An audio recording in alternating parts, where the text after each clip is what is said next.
Salut les amis, bienvenue sur Questionne ta foi. Aujourd'hui, nous tenterons de répondre à la question suivante. Est-ce que les chrétiens adorent trois dieux?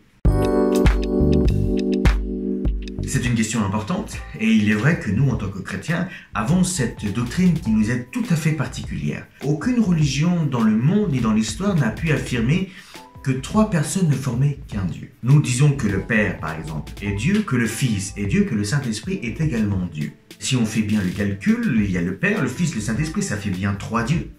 Or, la Bible ne nous présente pas Dieu de cette façon-là. Il est vrai qu'il y a trois personnes au sein de la divinité. C'est ce qu'on appelle la pluralité dans la divinité. Il n'y a pas trois dieux, mais un seul Dieu formé par trois personnes. Maintes illustrations ont été utilisées, mais la particularité avec ces illustrations, quelles qu'elles soient, c'est qu'elles ont leurs limites. Et oui, Dieu est incomparable. Quelle que soit la comparaison que nous utiliserons, elle aura forcément sa limite. J'aime beaucoup, par exemple, ce que disait John Wesley à ce propos. Il disait que lorsque vous pourrez m'expliquer pourquoi trois bougies allumées ne forment qu'une lumière, je vous expliquerai la Trinité. Disant par là que c'était tout à fait impossible de le faire. Tertullien, je crois, avait ses propres dires lorsqu'il disait « Si vous tentez de comprendre la Trinité, vous perdrez votre tête. En revanche, si vous essayez de la nier, vous perdrez votre âme. » C'est une doctrine essentielle que la Trinité. C'est pourquoi nous voulons répondre à cette question-là. Et comme je vous le disais donc, la Bible nous présente Dieu en trois personnes. Bien sûr, cela n'est pas fait de façon, on va dire, de façon aussi explicite comme que je viens de le faire. Mais rappelez-vous, la Bible, c'est la révélation de Dieu. Et comme disait Blaise Pascal, personne ne parle mieux de Dieu que Dieu lui-même. Et la Bible, c'est cela. C'est un récit qui parle comment Dieu s'est révélé à l'humanité. Et Dieu va le faire de façon pédagogique, c'est-à-dire qu'il va le faire progressivement. Il ne va pas se manifester tout de suite comme un Dieu trinitaire, mais il va le faire au fur et à mesure que le temps passe et que les personnes à qui il se révèle comprennent sa révélation. Nous voyons par exemple dans l'Ancien Testament que le combat de Dieu avec son peuple et même contre son peuple, c'était de combattre l'idolâtrie. Le peuple d'Israël avait cette fâcheuse tendance à tomber dans l'idolâtrie.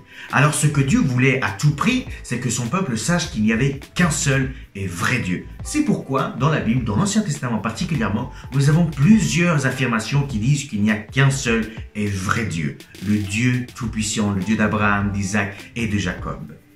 Mais lorsqu'on regarde le Nouveau Testament, la particularité d'Israël, c'est que l'idolâtrie ne régnait plus en Israël. Israël avait cessé d'adorer les autres dieux, c'est pourquoi aucun Israélite, à l'époque de Jésus, n'adorait les dieux romains ou les dieux grecs. Mais il se tournait bel et bien vers le seul et unique Dieu. C'est-à-dire qu'Israël avait enfin compris qu'il n'y avait qu'un seul Dieu. Alors, comme Dieu a vu cela, il a pu continuer sa révélation de lui-même en envoyant son propre Fils. Et le Fils de Dieu s'est alors déclaré comme justement étant Dieu lui-même. Ça lui a coûté la vie. Comme quoi, Israël même n'était pas prêt à accepter un tel enseignement. Et pourtant, c'était bel et bien le pas suivant dans la révélation de Dieu. Ça ne veut pas dire que dans l'Ancien Testament, Dieu n'a pas révélé qu'il y était une Trinité. Il y a plusieurs traces, il y a plusieurs indices qui nous montrent qu'il y a bel et bien une Trinité, même dans l'Ancien Testament. Mais c'est particulièrement dans l'arrivée du Christ, dans l'arrivée du Fils de Dieu sur terre, que nous avons là l'apothéose de la révélation. Alors non, en tant que chrétiens, nous n'adorons pas trois dieux, mais trois personnes qui ne forment qu'un seul Dieu. C'est pourquoi nous appelons cela la Trinité, qui vient du mot trois et du mot unité, ou comme le disent les Allemands, la triunité. Trois personnes qui ne forment qu'une seule unité. C'est d'ailleurs, je crois, notre exemple à nous, en tant que chrétiens, qui voulons former une seule et même unité. Nous nous basons sur Dieu lui-même, qui est une unité de trois personnes distinctes, Père, Fils, Saint-Esprit, différenciables mais pas séparables dans leur essence. J'espère vous avoir aidé à réfléchir sur cette question-là et à la prochaine pour une nouvelle question.